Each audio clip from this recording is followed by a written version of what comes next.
Bonjour tout le monde, c'est Romilou. Je suis très heureuse de vous retrouver aujourd'hui pour vous faire une très courte vidéo et pour vous expliquer en fait ce que va devenir le challenge que vous avez vu sur 21 vidéos. Et vraiment, je voulais remercier tous ceux qui m'ont suivi, tous ceux qui ont été près de moi, même ceux qui sont passés par hasard, même ceux voilà, qui ne se sont pas abonnés, ça n'a aucune importance. L'idée, c'est voilà, d'échanger, de commenter, voilà. Et je voulais vraiment vous remercier donc tous ceux qui m'ont écrit et tous ceux et celles avec qui, toutes celles et ceux avec qui j'ai communiqué sur ce challenge. Alors, pour ceux qui regarderaient cette vidéo et qui ne comprendraient pas ce dont je suis en train de parler, j'ai pendant 21 jours, alors pas forcément 21 jours d'affilée, mais pendant 21 vidéos en tous les cas, je vous ai présenté mes arcanes, mes 10 arcanes préférés du moment. Donc je vous ai présenté 10 fous, 10 magiciens, 10 grandes prêtresses, etc. avec des jeux différents. Donc l'idée c'était effectivement de vous faire partager quelques tarots qui sont à ma possession et de vous faire découvrir peut-être certains. Et aussi, l'idée, c'est de pouvoir travailler aussi avec. Et je vais donc vous expliquer qu'est-ce que je vais faire pendant tout cet été avec tous ces petits tas que j'ai, qui prennent beaucoup de place d'ailleurs. Voilà. Et alors pour ça, eh bien donc, je vais prendre ce grimoire que j'ai trouvé donc sur Alliance Magique, qui existe en plusieurs couleurs, qui est très joli. Voilà. Et qu'est-ce que je vais en faire de ce grimoire? Eh bien, je vais me poser des questions et je vais travailler avec chaque carte.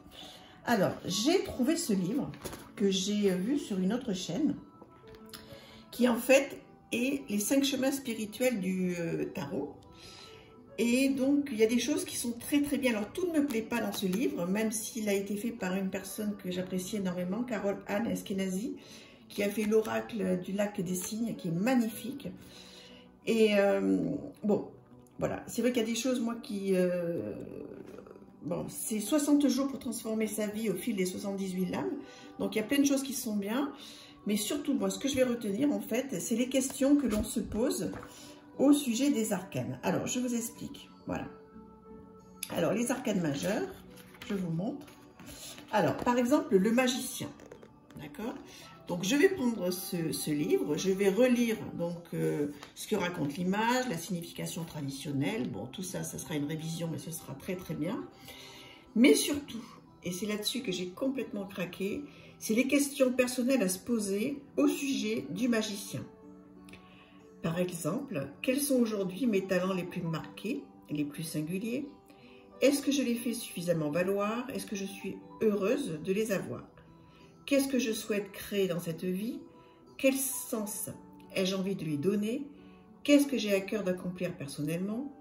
Est-ce que je me sens capable de m'engager pleinement pour concrétiser mes rêves? Si oui, quelles actions vais-je mettre en place?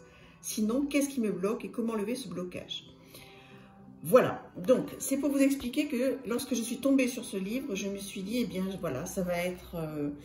vraiment mon outil pour travailler avec toutes ces cartes. Et donc je vais prendre mon tas de 10 magiciens que j'ai donc sélectionnés et je vais me poser ces questions là sur ce tas là. Ensuite, bien sûr, c'est des questions différentes. Lorsque je vais arriver sur mon tas des 10 grandes prêtresses que j'ai sélectionnées, je vais également donc me poser des questions sur l'impératrice. Donc c'est pareil, les questions personnelles à se poser, etc. Donc voilà, je voulais juste vous dire que ce challenge, il a été fait pour quelque chose. C'était voilà, pour partager avec vous, pour vous montrer mes jeux, et aussi pour vous dire donc il va y avoir une histoire que vous pouvez faire aussi. Si vous avez envie, vous pouvez vous inspirer de ce livre qui est vraiment très bien fait sur ces questions-là. Prendre un joli grimoire et donc faire du journaling. Et c'est bien d'avoir des questions qui nous sont posées parce que, voilà, parce que souvent on peut se poser un petit peu toujours les mêmes questions au regard de ces arcanes-là, pardon. Donc voilà, donc je vous laisse, je ne vais pas aller plus loin, c'était juste pour que vous sachiez voilà, comment je vais travailler avec ce challenge. Et je vous embrasse infiniment et je vous dis à très très bientôt. Je vous embrasse. Au revoir.